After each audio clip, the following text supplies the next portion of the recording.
Hey guys, welcome to Political Fight Club. I'm your host Robert Durden, and this episode is about my way too early power rankings for the GOP in 2024, so the frontrunners for running for president.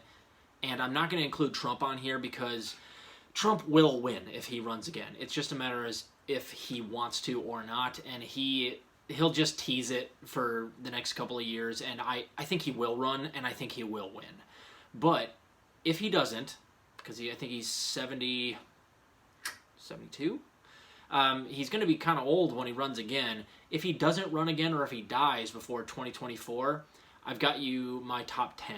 So here's the top 10 that came out on like a couple days ago, and it was published in Newsweek.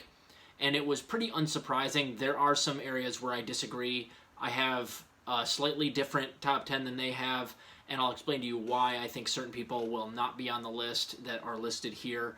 And I've got some dark horses as well. So the 2024 National Republican primary, according to political polls, was going to be Ron DeSantis, number one at 21%, Ted Cruz at 18%, Nikki Haley at 10%, Mike Pompeo at 9%, Tucker Carlson at 8%, Christy Gnome at 4%, Tom Cotton at 4%, Josh Hawley at 2%, and Greg Abbott at 2%.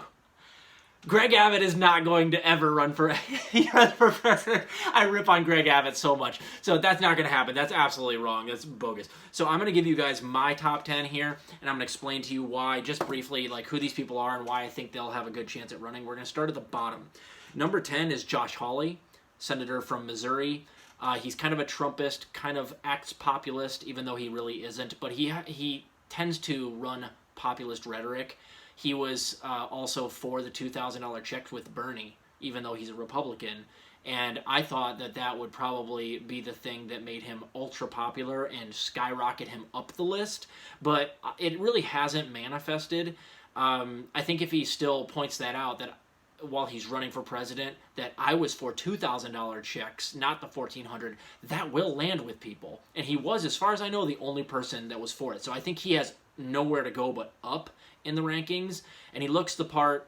I think that he is too low on this list, and he might even be too low on my own list. It depends on how he runs his campaign. So I think that he has nowhere to go but up. He could have been top 7 or top 6 had I seen some boost in the polls from him since he did go pro $2,000 check, but I didn't really see that. So it still remains to be seen. Number 9 is Christy Gnome.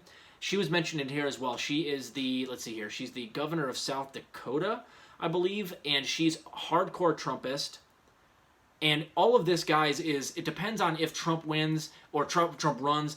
If he doesn't run, it's all about who picks up his mantle. Because most Trumpists, I think, will all gravitate towards one of the people that is kind of repeating Trump's rhetoric, populist rhetoric, working class rhetoric, and who's willing to go after people on stage and be like a normal shoot from the hip type guy. That could be Gnome. It could be Josh Hawley. And Christy Gnome, she went kind of famous recently because she was the one who invited Trump to Mount Rushmore. I think it was for maybe the 4th of July. And then she gave him like this plaque or this like trophy with Trump's face added onto Mount Rushmore. I remember seeing that. That's what she went famous for. And she looks the part. So she has a good chance. If it turns out that the people that are going to abandon Trump kind of flock towards a populist female, it's probably Gnome. Again, I think that she's probably a long shot. She should probably drop from here. But right now, that's where I would see if a lot of the Trumpists decided to go and vote for a female who had his rhetoric, that's where I can see them ending up. Number 8 is Nikki Haley.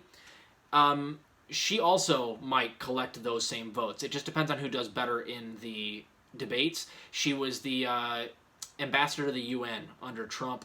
And then I believe she also served in Congress before for a couple of years. I think she was in Congress for 8 years. I can't remember where she's from, though. But again, it's like Haley and Gnome kind of are more or less the same person. It's just a matter of who does better in the debates and who collects the most Trumpists. Again, I don't think that she has a good chance.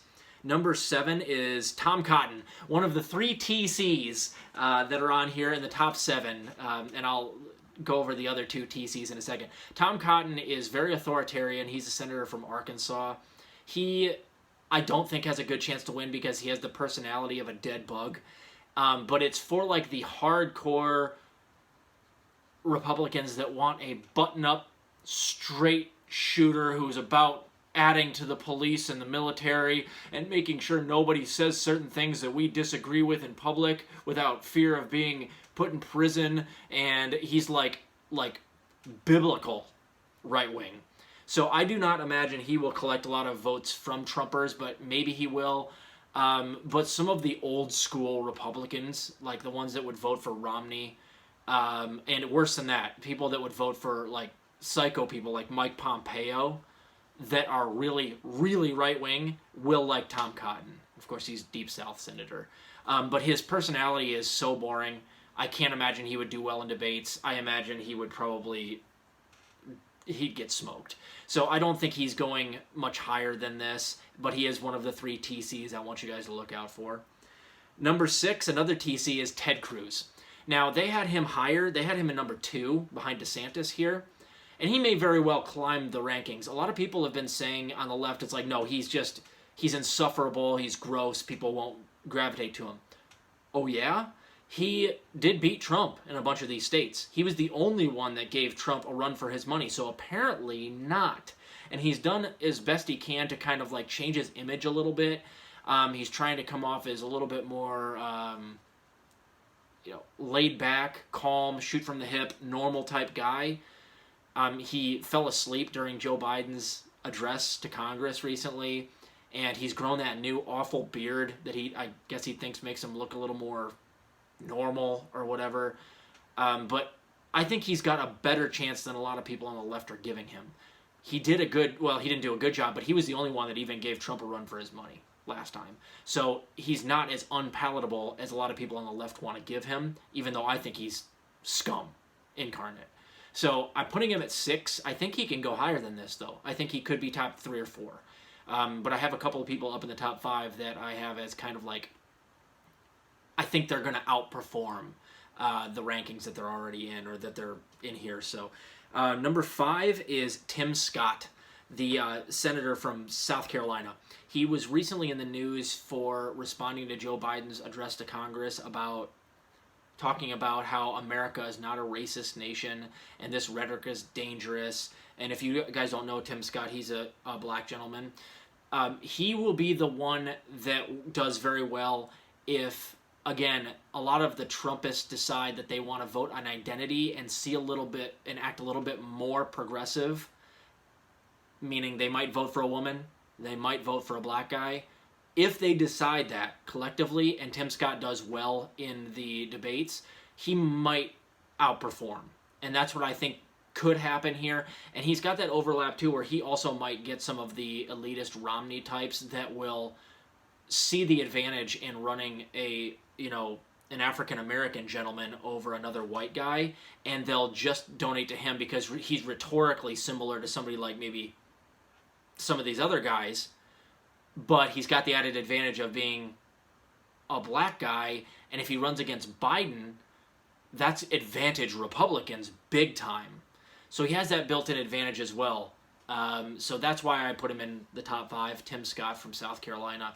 I could see them using him something like when McCain picked Palin in attempt to get the females on board. Now, Palin's a moron.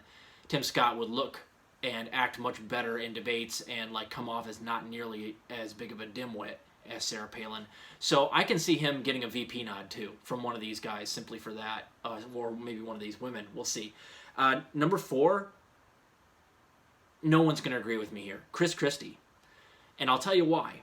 Chris Christie could absolutely be the person to get all of Trump's voters. He was the governor of New Jersey for a while, I think 8 years. And if you guys remember correctly, he was the one that kind of realized halfway through the debates last election that if he just started shooting from the hip, he could really do well and stop being so prepared for everything. And he absolutely eviscerated Marco Rubio and ended Marco Rubio's campaign by himself. So Christie, I think if he just reminds himself to be himself and debates like he did in the last debate, he would absolutely, like a lot of people are going to like that on the Republican side. He also could, if I may, lose some weight so it looks like you're going to actually live through the 4 years, because Chris Christie weighs like 400 pounds. But if he did that and he just debated like he did in the last debate and against Marco Rubio, he's going to be a force to be reckoned with. A lot of Trumpists are going to dig that. So I put him high at 4. He could go higher than that depending on debate performance. So I think Chris Christie deserves to be here, and he might only go up. But I might be wrong. Now here's the juggernauts, guys. The last TC is number 3. That's Tucker Carlson.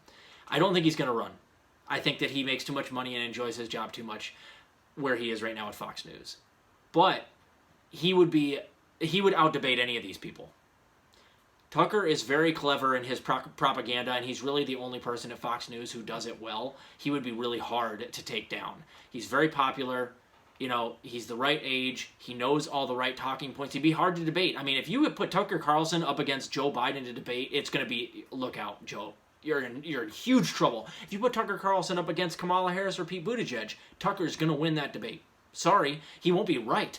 But he's a better debater than a lot of these people are, and that's what matters. And he knows what his audience wants. Tucker is a force to be reckoned with if he wants to run. So those are the 3 TCs, Tucker, Ted, and Tom Cotton. So, and as I've got you in here, so far we've got Tucker, Tim, Ted, Tom, and Trump, if he runs. So, and then we've got number 2, and this guy, and really this is, I put him at number 2. I don't know if he's really as strong as the polls suggest, but I think that he probably will live up to this, is Ron DeSantis, Governor Ron DeSantis. And he just has the best chance of gaining most of Trump's base. He speaks like Trump. He's a big Trumpist. You know, he's the governor of Florida. He can brag that he got Florida through COVID, even though he was arguably the worst governor during COVID. But Republicans don't really care too much about how well you protected your people during COVID, so much as they care about how well you were able to keep things open and the economy going. So even though Florida got decimated by COVID, DeSantis is absolutely, he's going to be a force to be reckoned with. He definitely has a good chance of being the one that takes up Trump's mantle. And then number 1 is obviously, I just had Trump in there. So I gave you really 9, and then Trump being number 1. He polled at over 42% in a poll that came out at the end of last year compared to the field, and the next closest person was like 15%. So it's Trump's to lose. And if he doesn't die or, you know, he could even die. I mean, Joe Biden just ran. He's a corpse, and he won anyway. So Trump's corpse could run and probably beat most of these people. It's absolutely his to lose. So, sorry, I gave you the top 9 and Trump. But I think he probably will run. His ego is limitless. There's no reason why, if he's got 42+% of Republicans on board for him, I mean, it's a slam dunk. It would just be fun. He loves campaigning. He loves debating these idiots. He could go up there and say whatever he fucking wants and only go up. It would be a huge ego stroke for him. There's no reason why he shouldn't run. And I think that he'll just kind of tease it until late 2023, and then he'll jump in and absolutely destroy everybody else. So the top 10 are Trump, DeSantis, Tucker Carlson, Chris Christie, Tim Scott, Ted Cruz, Tom Cotton, Nikki Haley, Christy Gnome, and Josh Hawley. I don't think I've forgotten anybody. I think that Pompeo, disgusting. No one likes Pompeo. There's no way. Greg Abbott, never going to happen. And then there might be a handful of other people like Rubio, who runs again, who might do a little bit better than he did last time, but I kind of doubt it. You know, his nuts are still in Chris Christie's glove box. So these are my 10 guys. It's going to be disgusting. This I won't even really watch these debates probably, unless you guys insist I do, because it's going to be like pulling teeth. It's going to be a clown show, and Trump's going to win every single one if he goes out there and runs for president. If he doesn't, it might be interesting. You know, it could be any of those top 4 or 5 that emerge, I think. So maybe I'm wrong, but I think it's between more or less like DeSantis, Christie, Tim Scott, Tucker Carlson if he runs, and maybe Ted Cruz. That's about it. Those 3 or 4. That'll be about it. These other people are enormous dark horses, and I don't think they'll debate very well. So keep fighting the good fight out there, guys. If you have any comments or you have anybody that I missed, leave them in the comments. I'll see you.